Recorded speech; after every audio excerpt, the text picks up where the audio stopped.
Você já pensou que o sol que te aquece e a água que você bebe podem ser lidos como capítulos de uma história de queda? Como se a luz, resina e água fossem ao mesmo tempo natureza e memória de algo que veio antes do mundo? Oi, eu sou Luiz Rodrigues, estudante do livro Universo em Desencanto. E o que eu vou comentar aqui é a minha interpretação pessoal da leitura deste livro. Quando o livro retoma a história da queda, depois da sequência de descidas, deformações e esquecimentos, ele dá um passo singular. Em vez de falar de castigo ou culpa, fala de luz. Mais exatamente, de um foco de luz que nasce das virtudes perdidas pelos habitantes à medida em que eles insistem em progredir por conta própria naquela parte da planície que ainda não estava pronta. É uma imagem forte. Tudo que se perde, as forças sutis, as qualidades, a energia pura, limpa e perfeita, que sustentava aqueles corpos racionais, nada disso desaparece, pois nada se perde, tudo se transforma. Essa energia vai se reunindo como se o universo tivesse aversão ao desperdício. As virtudes, diz o livro, começam a se acumular num ponto, uma claridade fosca, prateada, que cresce silenciosamente acima da parte em deformação. Quanto mais os habitantes insistem no progresso fora de lugar, mais virtudes eles perdem. Quanto mais virtudes perdem, maior fica aquele foco e, com o tempo, começa a esquentar aos poucos. A certa altura, não é só mais uma claridade tímida. É um verdadeiro forno de luz, um sol em gestação. Não é um sol caído no céu e pronto. É o resultado de uma somatória de pequenas perdas. E do ponto de vista do livro, o sol não é um astro abstrato da astronomia. É um espelho das escolhas de uma coletividade que resolveu experimentar a liberdade na direção errada.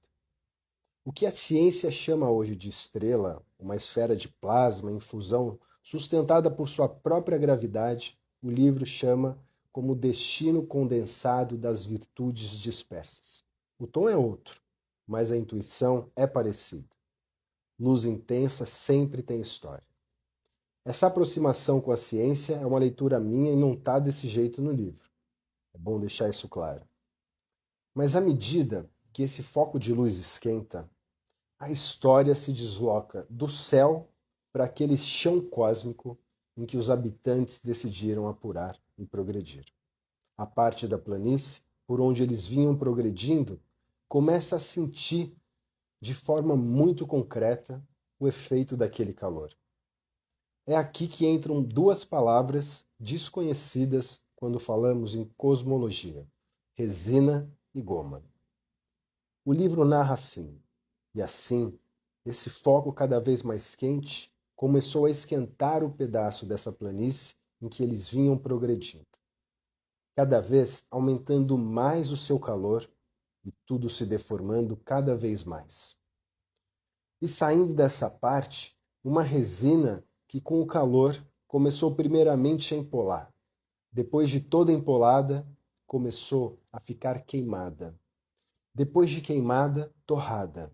Depois de torrada, virou cinzas, não sendo nessa ocasião toda por igual, e sim em diversos lugares. E a outra parte da planície, com o calor, começou a derreter, ficando mole, de mole gomosa, tornando-se um líquido grosso, com o tempo mais fino, virando água. Está aí como foi feita a água. Da mesma fonte de calor nascem dois destinos opostos: rigidez cinzenta de um lado e fluidez transparente de outro. A cena é quase de um laboratório, mas contada numa linguagem simples. Uma superfície empola, queima, vira cinza. A outra derrete, vira goma, depois água que escorre.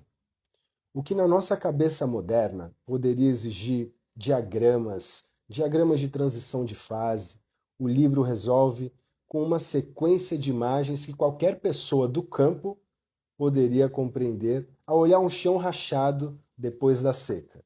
ou uma cauda no fogo passando do ponto. É como se dissesse: não é preciso um microscópio para entender que calor demais muda tudo de estado. Basta um fogão aceso. Depois da resina e da goma, o livro avança um passo que para a ciência parece audacioso. Diz que os corpos dos seres surgem ligados a essas duas regiões. Diz o livro, no primeiro volume da obra básica, no capítulo De onde viemos e para onde vamos. Então, esses corpos, que já estavam por vir se deformando, aproximam-se da sua extinção. E a luz, esquentando cada vez mais, e conforme esquentava, tudo ia se deformando, até que, com o tempo, extinguiram-se todos os corpos racionais, perderam todas as virtudes, vindo assim a transformação desses corpos para outros corpos. Os que ficaram em cima da parte gomosa e ali se extinguiram, que ali ficaram, formaram com o tempo os corpos masculinos. E os corpos que ficaram em cima da resina, já deformada em cinza, geraram aí outros corpos, surgindo o sexo feminino. Aí os corpos eram diferentes desses como são hoje. O importante para o nosso propósito é notar a lógica interna. Aquilo que é rígido, torrado, cortado, da seiva, vira uma base de uma forma. E aquilo que é mole, derretido, permeável, vira a base de outra. De um lado estrutura, de outro circulação. Cinza e água, ao mesmo tempo restos e matrizes. Quando a água que se formou a partir da goma derretida penetra na cinza da resina, o livro diz que começa um apodrecimento. A palavra é essa, simples, quase brutal, apodrecer. E desse apodrecimento surgem micróbios, diz o livro. O foco de luz esquentava cada vez mais, a parte gomosa virando água, numa grande extensão, e essa água penetrando nessa cinza da resina, com o tempo a fez apodrecer, começando a gerar micróbios. Nessa altura é que começou a geração dos corpos. A água penetrou na cinza, apodrecendo-a e apodrecendo também diversas partes da goma, formando aí pela própria natureza os corpos completamente diferentes desses. É o ponto em que o mundo, até então descrito em termos de planície, luz e virtudes, começa a ganhar cara de biologia. Surgem vidas mínimas, quase invisíveis, arrancadas da mistura da cinza e da água aquecidas. Ao lado da narrativa do livro, a ciência conta uma outra.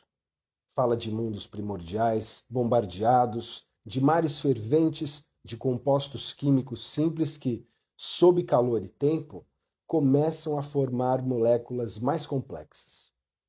Fala de oceanos que, ao longo de milhões de anos, se tornaram caldos ricos em possibilidades, até que num ponto qualquer, um certo arranjo de moléculas aprende a se copiar.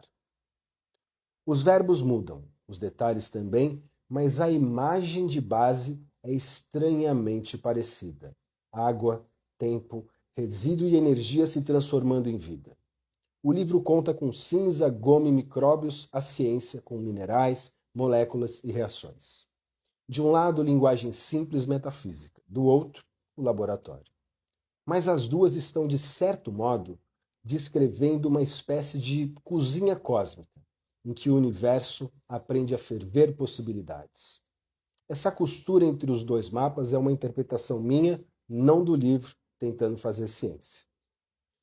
Se a gente colocar essas duas narrativas lado a lado, o Sol fica no centro da comparação.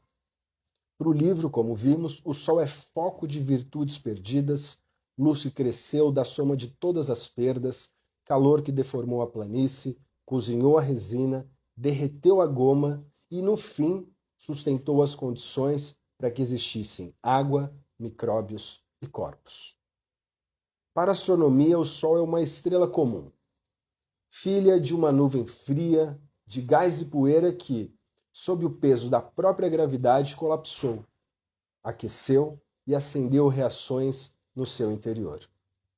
A luz que nos chega é a energia liberada por núcleos se recombinando no coração desse plasma denso. Não há virtudes nessa história, nem queda, nem planície. Há hidrogênio, hélio, pressão e equações bem testadas. Como conciliar isso?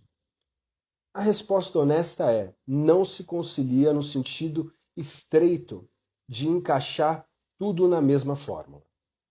São duas formas diferentes de contar uma realidade que, em última análise, é a mesma. Um sol que nos aquece, uma luz que torna possível a água líquida, uma estrela da qual dependem planta, clima, pele, tempo.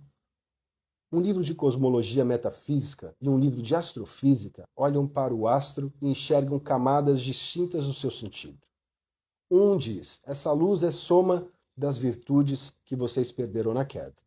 O outro diz: essa luz é resultado da fusão nuclear num núcleo estelar. Não se trata de obrigar um a virar a linguagem do outro, mas de reconhecer que ambos, cada um na sua esfera, estão tentando responder a mesma pergunta: de onde vem a luz que nos sustenta? Na história da humanidade, a literatura clássica espiritualizou a água, fez dela símbolo de quase tudo: pureza, vida, renascimento, promessa. O livro, porém, dá à água uma origem muito concreta. É da parte da planície que derreteu com o calor do foco de luz. Afinou, correu, infiltrou-se, misturou-se à cinza, apodreceu junto e gerou os micróbios. Em outras palavras, a água que corre hoje nos rios, que cai da chuva, que enche o copo, seria uma memória derretida de uma região da planície. Não é um elemento neutro, é um pedaço deformado de um outro estado de ser. A ciência, por sua vez, conta uma história em que a água vem de reações químicas entre hidrogênio e oxigênio em ambientes quentes. Fala de gelo trazido por cometas, vapor que se condensou, oceanos que se formaram na superfície de uma terra jovem.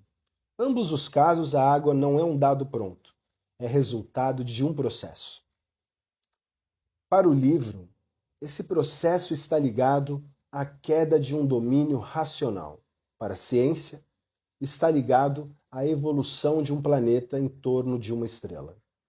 O copo que a gente leva à boca carrega em silêncio essas duas genealogias, uma cósmica e material, outra metafísica e racional. Se a gente usar um pouco de imaginação, dá até para ouvir esse copo pingar diferente.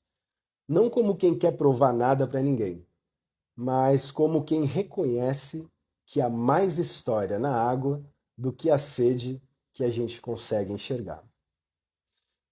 O que esse vídeo, no fim das contas, está tentando fazer é uma inversão de olhar. Estamos acostumados a pensar a matéria como algo bruto, sem biografia, que sempre esteve ali. O livro Universo em Desencanto diz que a matéria é, de certo modo, história condensada de uma perda, que o sol, a resina, a goma, a água, os micróbios, os corpos, tudo isso é, ao mesmo tempo, efeito de um progresso mal orientado e matéria-prima de uma futura correção.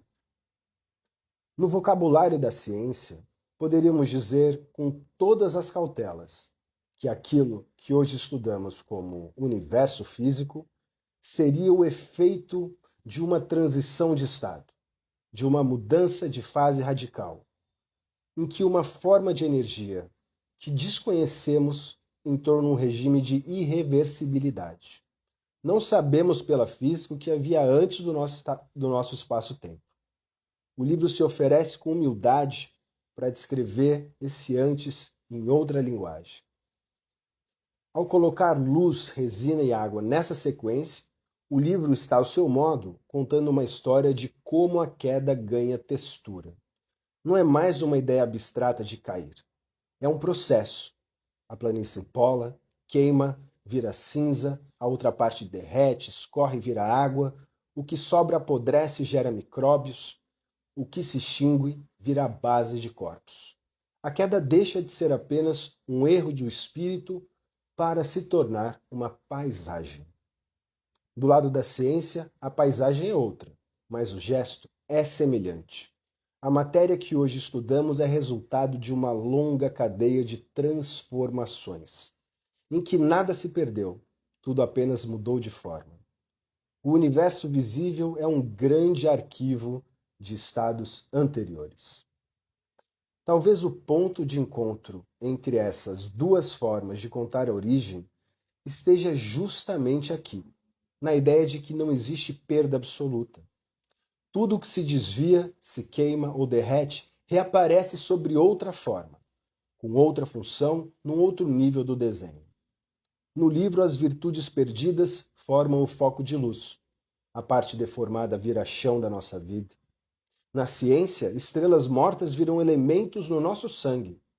Explosões distantes se tornam carbono na madeira da mesa.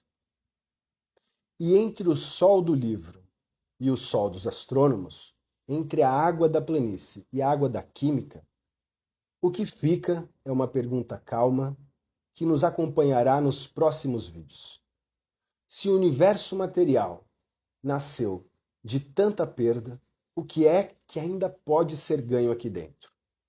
Se essa pergunta ressoa em você de algum jeito, te convido a seguir acompanhando os próximos vídeos em que a gente entra na sequência dessa história. Micróbios, bichos, corpos e o animal racional. Muito obrigado pela atenção e até o próximo encontro.